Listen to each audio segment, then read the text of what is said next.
it's Mariam. Welcome to my May reading wrap up. I am so excited to be sharing the 8 books that I read this month. I have got a few 5-star reads, some average reads, and some not so good reads. So I'm excited to be sharing my thoughts and ratings and reviews with you guys. Before I get into my wrap up, let me know what your favorite book you read this month was and leave me some book recommendations below as well. Let's start off with my Colleen Hoover pick of the month, which was Regretting You. I don't really hear that many people talk about this book. This is really interesting because it is a dual POV between a mum and a daughter, but it's still a romance novel, which I found really interesting because normally when it's a dual POV and it's a romance, you get the 2 love interest point of views. But anyways, it's the mum and daughter's POVs and they don't have the best relationship and they're both going through a loss of a loved one, and that puts a huge strain on their relationship. And you obviously get to see the 2 different love stories. So you get the mum's love story and the daughter's love story, which is super interesting, but it's kind of hard to follow along at some points because you get 2 different romances in the same book. As always, Colleen Hoover always kills it with the writing. I ended up staying up till 1 AM finishing this book because I could not put it down. I will say there's a lot of miscommunication in this book, which is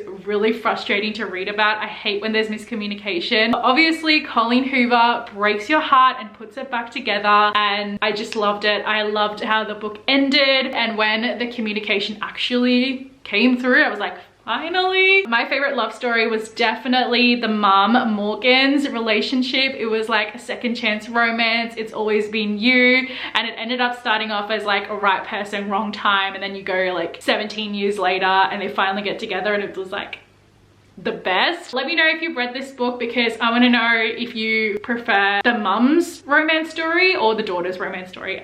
Hands down for me, it's the mum's. The daughter, Clara, was really annoying to read about, to be honest. She was just such a frustrating character. Like, I kind of got her perspective, but like, yeah, she was a little bit annoying. But I gave this book 4 out of 5 stars. Then we've got Pug, actually, by Matt Dunn. This is a book told fully from the perspective of the dog, which is Doug the pug. That's him right there. Doug is trying to break up his owner Julie and her current relationship with her boss, who is a married man, which I'll get to in a second.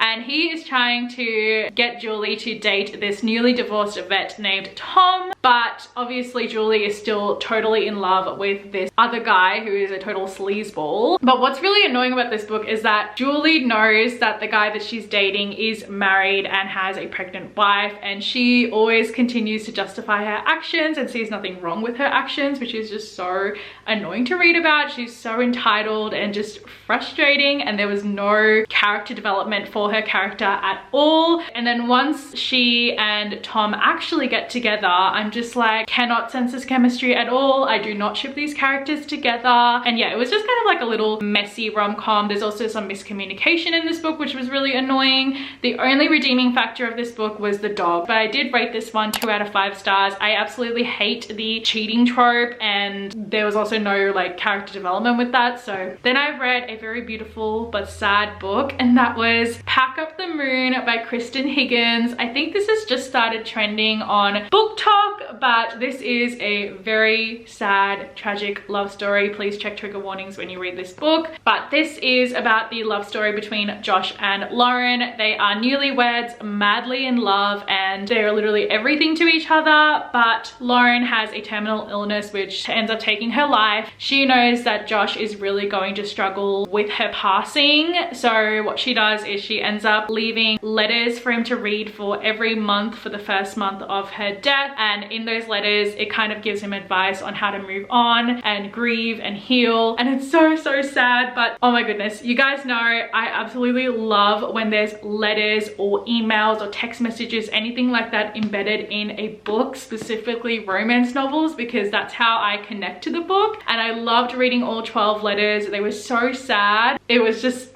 I loved it. This whole book, like from the very beginning to the very end, is very, very sad. So if you're not into sad books, probably wouldn't recommend this, but I love me a good sad book. Loved how this was written. I loved following Josh's journey with like moving on and healing and grieving. It was just so realistic as well. And through the story, you actually kind of get the past and present as well, because you get Lauren's perspective as well as Josh's perspective. So you kind of go back and forth between the past and the present as well, which I really loved. So you really get to connect to Lauren and feel like you personally know Lauren and you're grieving alongside Josh. The last day specifically was such a tearjerker. I was like tearing up the whole time when I was reading like the last couple of chapters. I'm so happy that I read it, but yeah, it was so good. I rated this one 5 out of 5 stars, and I had a really good run because I had 2 5-star books back to back, which rarely ever happens. But I read The 7 Husbands of Evelyn Hugo by Jenkins Reid. Finally, I actually did film a reading vlog on this one as well. I still need to edit it, so hopefully that will be up within the next week or so. So if you want to see my reactions and my thought process through the book and an in-depth review, go check that vlog out. I'll have that link down below once I upload it. But if you've never heard of this book, this is about a very famous Hollywood star named Evelyn Hugo. She was really big between like the 50s to the 80s in this world. She is now in her late 70s, and she hires this journalist named Monique to write her life story, from how she got into showbiz, all of her 7 husbands, who her true love really was, and all of her scandals along the way. The whole time I was reading this, I was fully immersed into this world, and I felt like I was reading about a celebrity that was actually real. Like, I was so invested. Loved hearing about all 7 of Evelyn's husbands.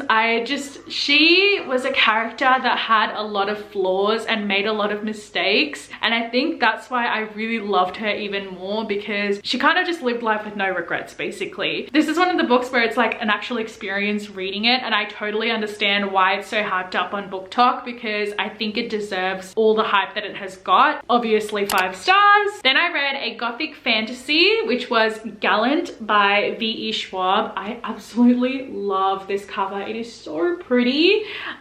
This book kind of gave me Coraline vibes, as well as Stranger Things, like the upside down world. That reminded me so much of this book, and I'll kind of explain quickly why. So we follow our protagonist, who is Olivia Pryor, who is a 16-year-old orphan. She has no links to any family, and the only thing that she really has linked to her family is her mother's journal. Then one day she gets this mysterious letter from an uncle inviting her to stay at the family estate of Gallant. But what's really interesting is that in her mother's journal, it literally warns Olivia to stay away from Gallant at all costs. But because Olivia is really intrigued to know more about her family history, she ends up going to the estate of Gallant, and at that estate there's like this wall at the end of the garden that takes her into almost like another world, which is identical to the estate of Gallant, but like it's like the evil world, and there's death but like personified. Super interesting. That's where it kind of gave me like the Coraline vibes, like you go through another door and you go to like the other world that's identical to this world, but like the evil world. Super interesting story. I love the way V.E. Schwab writes her books. Like, she's so poetic. Like, she has a very elegant style of writing, and I love that. But I found that this book was a little bit too slow for me, and I feel like there was so much build up to come towards the end, and then the ending like was so quick. Like, it ended in like 10 pages,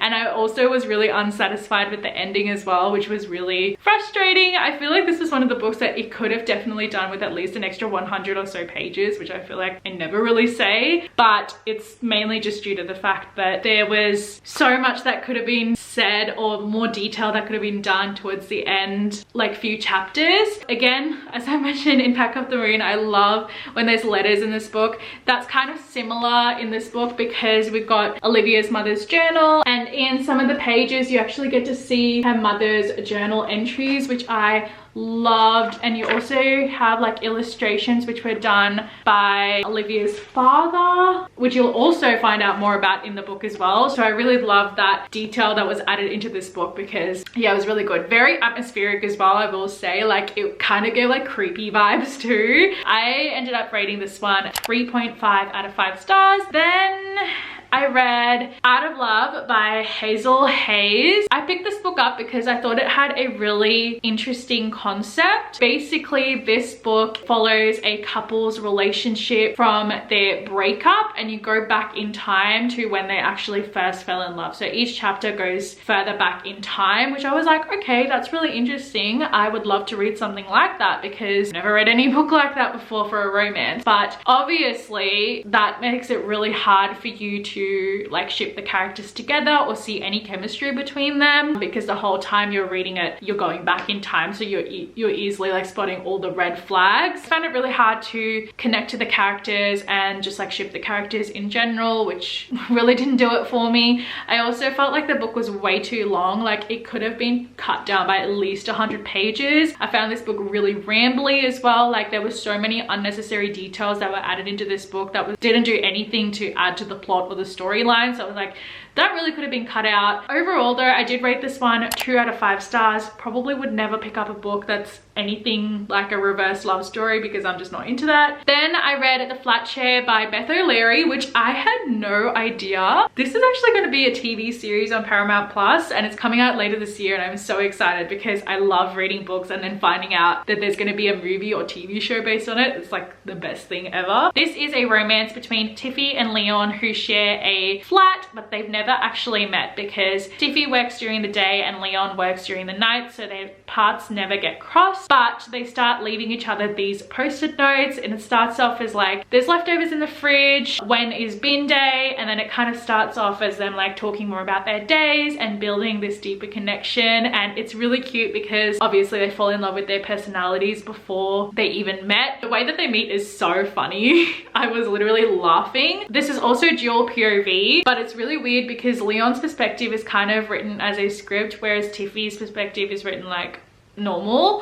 So I was like, I don't really get why, and that kind of threw me off. Also, I found this book to be a little bit too slow for me as well, and there were bits of the book where I was like really bored, but then there were bits of the book that I really liked. So it was like sitting in the middle for me. Overall, I did rate this one a 3 out of 5 stars. It wasn't great, but it wasn't bad. I think it was just like okay, it was good. I'm still really excited to be watching the TV series when it comes out though. And the very last book I'm going to be talking about, I actually don't have the copy with me at the moment because I returned it to the library, but that was 7 Days in June by Tia Williams. This book follows Ava and Shane when they were teenagers. They spent like a week together where they were madly in love, but then something happens after that week and they never see each other again and they lose contact. 15 years go by. They're both writers and they've both been writing books about each other, and they've both been reading each other's books and knowing that the other has been writing about each other. So tea. And then they end up actually bumping into each other at a panel and rekindling their relationship. I just found the characters really interesting to read about. They just both had so much depth as individuals and as a couple together. I shipped them so hard. Also, this book has the kind of second chance romance trope as well as the single mum trope, because Ava has a 12-year-old daughter named Audrey, which Audrey is a major queen. I loved her, but I do wish that she was written to be a little bit older because her character, like the things that she would say and like her personality didn't really match her age. That makes sense if you read this book. Yeah, I really enjoyed this book. I loved the way that it ended. I just loved Shane and Ava, especially the way that they bonded as teenagers and then like meeting again like 15 years later, and they still like both love each other so much, and they're both writing about each other. Like,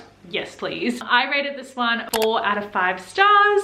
Those were all the books that I read in the month of May. I am not going to be setting a June TBR this time because I find that I never really stick to my TBR, so I don't think I'm going to set one for next month. But yeah, I hope you guys enjoyed watching. Give this video a huge thumbs up if you did, and subscribe to my channel down below. I post new videos every single week, and follow me over on my Instagram. I have a personal Instagram where I post more like fashion and lifestyle content, and then I also have a bookstagram that I share with my bestie Ali, where we post book reviews and what we're currently reading and other cute little bookish content. I also do have a Goodreads and an Amazon wish list as well, which I will always have linked down below.